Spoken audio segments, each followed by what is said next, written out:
aware of the Aldab effect? Yun bang we laugh when you laugh, we cry when you cry, kinikilig kami kapag kinikilig kayo. Hindi ka lang namumula yung tenga ko pag namumula tenga mo. Ay, namumula. And hindi naman namin kayo kaano-ano ha. Pero we find ourselves praying for you both na parang kayo ay mga anak namin. Praying for you every day, which I did yesterday after ng kasal nyo. I lit a candle for the two of you. Praying for you both na sana magkatuluyan kayo.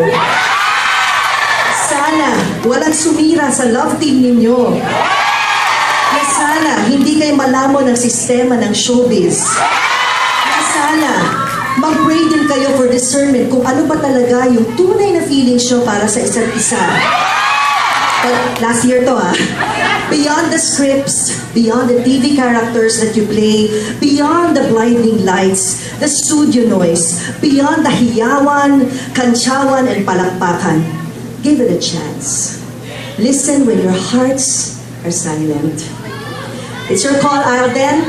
You're the guy. If you ask me, your self-appointed love-struck future Ninang, Meng is so perfect for you.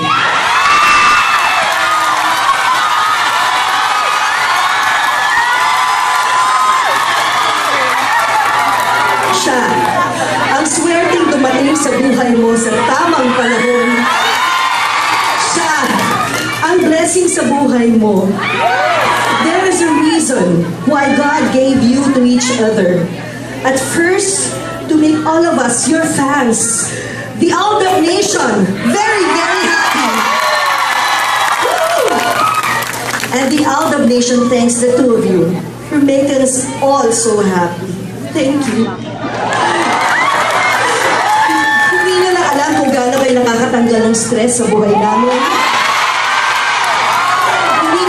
How much you greatly affect us with your every move, every dub smash, every cheesy word you say to each other, to the point that we will all be sad if hindi kayo ang magkatuluyan.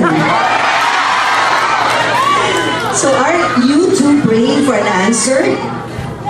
Or have you found the answer? No pressure. Sabi ko dito, bata pa kayo. Enjoy nyo muna kung anong meron kayo. Kulitan pa more, laglagan pa more. Enjoy being friends muna if you feel it's best for now. And let it grow and flow naturally. Parang kami ni Julius. Started out as friends, tuksuhan, muntik pang hindi magkatuluyan. Because I was afraid.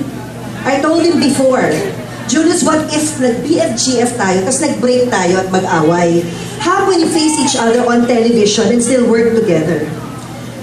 Paano ang karir ko? Paano ng love team? Alam mo kung ano sabi sa akin ni Julius? Na nagbago sa stand ko because I was so afraid to give it a chance.